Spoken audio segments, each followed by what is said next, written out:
आप सभी को सोनू का प्यार भरा नमस्कार। कैसे हो आप सब? उम्मीद करती हूँ कि आप सब ठीक होंगे। भाई कई लोग होते हैं जो व्यर्थ की चिंता करते रहते हैं। अब आप कहोगे व्यर्थ की चिंता?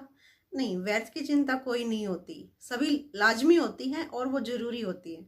भाई कुछ लोगों की आदत होती है व्यर्थ की चिंता करने की।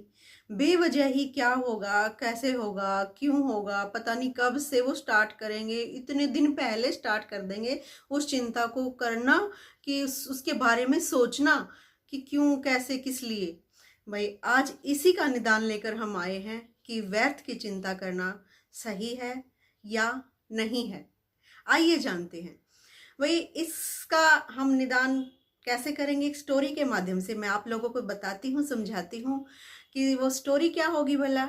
एक राजा है और राजा की जो बेटी है ना वो शादी लायक है, और वो शादी करने के बिल्कुल ही मतलब उस ईयर में चल रही है कि भाई उसकी शादी हो जाए। उसके बाद मतलब मुहूर्त वगैरह का कुछ ऐसा हो जाता है ना कि उसके बाद मुहूर्त नहीं है कई सालों तक।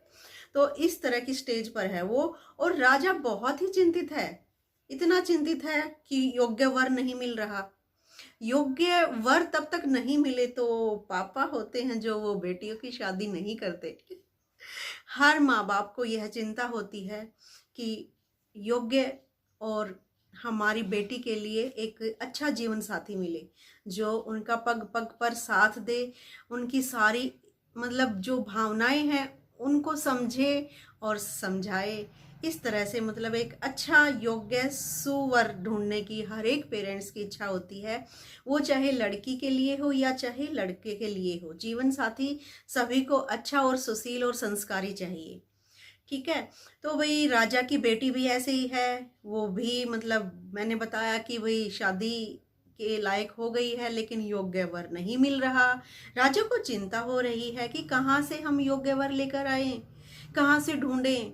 बड़ी जल्दी है, हर जगह प्रयास कर लिया, कोशिश कर ली, इधर उधर भी मतलब वो जो बोलते हैं ना, पहले तो राजा महाराजा वो संदेश भिजवाते थे इस तरह से, वो भी हो चुका है, लेकिन योग्य वर की तलाश अभी भी बाकी है और कोई भी ऐसा नहीं मिल रहा है जिससे कि राजा अपनी बेटी की शादी कर सके।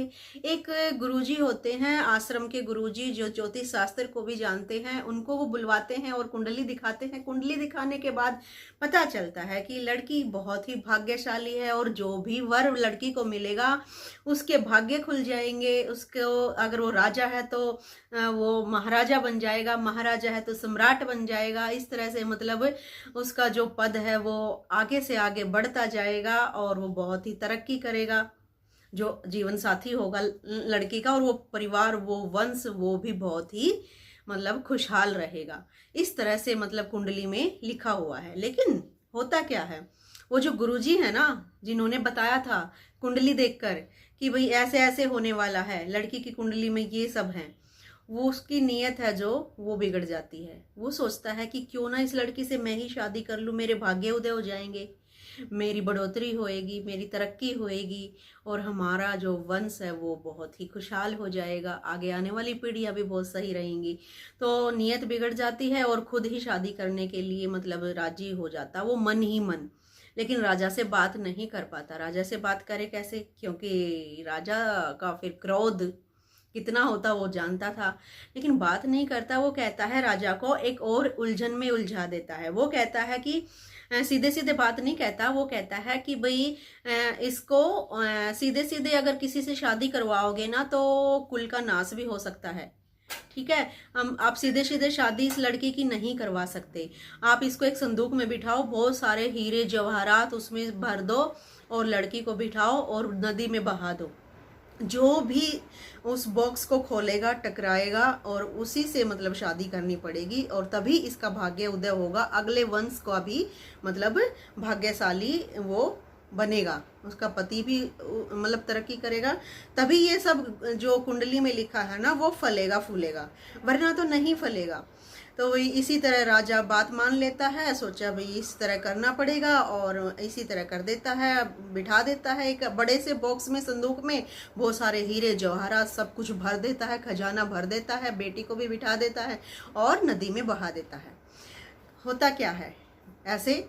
और सबसे पहले वो पहुंचता है वहां पे गुरुजी आश्रम में और बच्चों को कह देता है कि एक बॉक्स आएगा यहाँ पर बहता हुआ, एक बड़ा सा डिब्बा आएगा, संदूक आएगी और उसको निकाल लाना और मेरे कमरे में रख देना। और तब तक मैं डोर मतलब क्वाड है जो दरवाजा है जो खोलने के लिए ना कहूँ तो खोलना मत, चाहे मैं कितना भी चिल्लाऊं। तो ये सब अपने जो शिष्य हैं उनको बोल देता है, जो बच्चे हैं जो वहाँ स्टडी करते थे, मतलब ज्ञान प्राप्त करते थे। होता क्या है, मई नदी में वो बॉक्स है जो वो बह रहा है, आ रहा है धीरे धीरे अपना आराम से पानी के बहाव के साथ।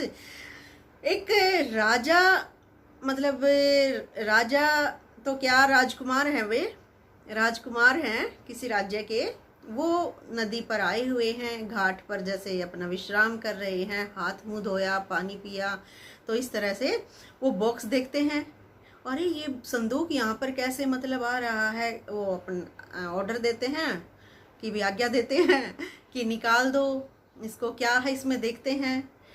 तो वही निकालते हैं, देखे तो वो लड़की मिलती है, वो सारा खजाना ये सब, मतलब ये कैसे।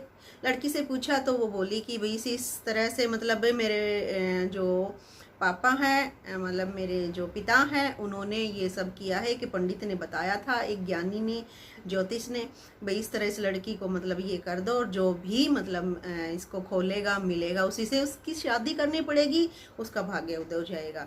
तो राजकुमार बोलता कि बोलो फिर क्या करना है, शादी करनी है। तो भाई वहीं पर वो राजकुमार उस लड़की को अंगूठी पहना देता है, धूमधाम से शादी हो जाती है। तो लड़की की शादी तो हो गई वहीं पर।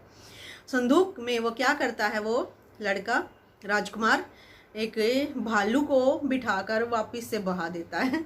वैसे ही मजाक मजाक में लगा लो या कैसे भी लगा लो, मस्ती में, क्योंकि उन्होंने शिकार किया था, शिकार करते हुए उन्होंने वो पकड़ा था, तो भालू को उसमें बिठा देता है और भालू को मतलब चलता कर देता है, वहाँ से विदा कर देता है। बॉक्स आता है वहाँ पर जहाँ पर आश्रम है, आश्रम के बच्चे हैं जो वो शिष्य हैं वो निकाल लेते हैं, नहीं उसको बॉक्स को निकाल लेते हैं, न कि भालू को, बॉक्स को निकाल लेते हैं और बॉक्स को बंद का बंद जो आश्रम का जो अंदर है उसको बॉक्स को रख आते हैं अंदर। वहीं पर गुरुजी थे, पहले ही बैठे हुए थे, बाहर से बच्चे कुंडी बंद कर देते हैं।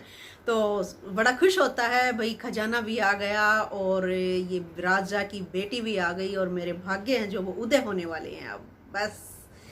तो वही खोलता है तो उसमें भालू मिलता है। भालू तो हमला करता है, उसको काटने को दौड़ता है, वो खूब चिल्लाता है, बच्चे नहीं खोलते क्योंकि खुद ही गुरुजी ने मना किया था कि खोलना मत। तो करे क्या कर सकते हैं, है ना। तो वही वो भालू गुरुजी को खा जाता है और शादी लड़की की वहाँ हो जाती है। और इससे हमें क्या सीख मिली, यानी जो नसीब में होता है ना वो मिलेगा, हमें मिलकर रहेगा, चाहे कोई कितने ही मतलब ताना बाना बोल ले हमारे लिए या किसी के भी लिए, कि भाई कितनी ही अड़चने आए, कोई मतलब रोक नहीं सकता। जो हमारी नसीब में है, हमारी किस्मत में है, वो हमें मिलकर रहेगा। और घबराइए मत, चिंता मत कीजिए। तो भाई भाग्य का लिखा कोई नहीं मिटा सकता, चिंता मत कीजिए, आज में जिए, आज में जीना स्टार्ट कर दीजिए। प्रेजेंट में आप बहुत ही सुखी हो जाएंगे, खुश रहेंगे, एकदम हैप्पी महसूस करेंगे। आगे फ्यूचर की मतलब इतनी चिंता, और वो भी इतनों सालों के बाद की चिंता कई बार लेकर बैठ जाते हैं कि भाई क्या होगा, कैसे होगा, किस लिए होगा, क्या मतलब इन चिंताओं से बाहर निकलिए और अपने जीवन को एंजॉय कीजिए। तो thank you so much, love you all, bye, take care. कैसी लगी आपको ये स्टोरी? कल फिर मिलते हैं एक नई स्टोरी के साथ। Bye bye.